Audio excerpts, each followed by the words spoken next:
Aku terbaring lemah. Selang infus terpaksa harus terpasang di lengan kananku untuk sementara waktu. Karena aku mengalami demam tinggi, juga dehidrasi. Tak lupa, dokter memberiku beberapa resep obat yang harus dikonsumsi untuk beberapa hari ke depan. Beliau bilang mahku kambuh, juga mengalami muntaber yang cukup parah. Aku bahkan tidak bisa mencerna sedikit makanan pun karena rasanya mual.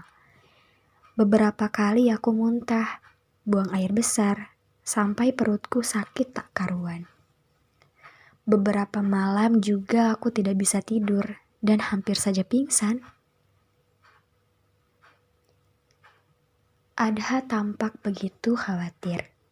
Tak hanya mencari tahu kabarku lewat pesan, dia bahkan menjengukku setiap hari, membawakanku buah, jus, bahkan makanan yang mungkin bisa mengunggah selera makanku kembali. Sungguh, ini seperti kali pertama saja aku berpacaran. Maklum saja, selama beberapa kali mencoba menjalin hubungan sebelumnya tak pernah seintim ini. Dia bahkan tak terganggu dengan kondisiku yang kucel karena beberapa hari tidak mandi. Dia sungguh tulus. Ada satu kalimat yang membuatku begitu terenyuh ketika mendengarnya. Saat aku beritahu dia untuk tidak usah datang setiap hari, tidak enak dilihat tetangga. Dia bilang, "Aku tidak peduli dengan cibiran orang lain, sekalipun itu tetanggamu atau bahkan keluargamu. Aku cuma bisa berhenti ketika kondisimu sudah baik-baik saja kembali."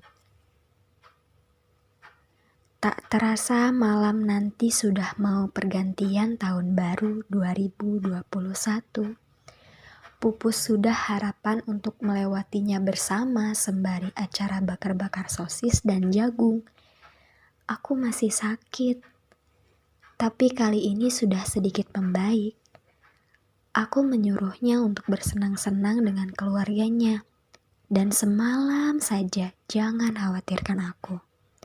Kamu berhak menjalani dan bahagia dengan hidupmu sendiri. Tuhan itu baik ya. Di saat aku terbaring sakit, justru Tuhan memberi kebahagiaan yang berlimpah. Setiap hari obatku cukup memikirkan dia. Seseorang yang tak pernah berhenti menghiburku.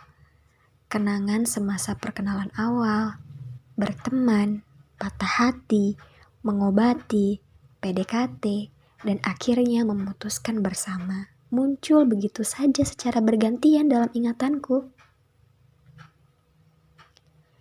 Dia bilang kita bisa bersama di jalan yang benar, tersusun dengan rapi melalui prosesnya, tidak seperti roller coaster yang naik turun. Dia mendekatiku secara bertahap. Dia profesional akan hal itu. Aku pernah mengomel padanya. Kenapa kamu baru datang sekarang? Kenapa gak dari dulu sebelum aku berpacaran untuk pertama kali? Mungkin kita akan dapat rekor pacaran terlama. Atau kenapa kamu baru menyatakan perasaan sekarang? Di saat aku harus melalui begitu pahitnya patah hati yang teramat dalam. Sampai aku trauma dan mau mati rasanya untuk semua laki-laki. Kenapa setega itu membiarkan aku melalui hari-hari pahit karena putus cinta? Kenapa tidak mencoba merebutku dari mantanku saja? Aku lebih suka kamu jadi brengsek untuk sesaat. Tetapi lagi-lagi logikaku itu terpatahkan. Alasan yang keluar dari mulutnya selalu logis dan berdasar. Baru kali ini, kutemui lelaki seperti dia. Pintar. Bukan seperti di luaran sana yang hanya pintar mengeles ketika ditanya, kapan menemui orang tuaku? Pacarku yang satu ini lucu. Aku yang sakit, dia yang merasa bersalah. Dia bilang pasti karena sebelumnya bermotoran tanpa jaket denganku, sehingga aku jatuh sakit.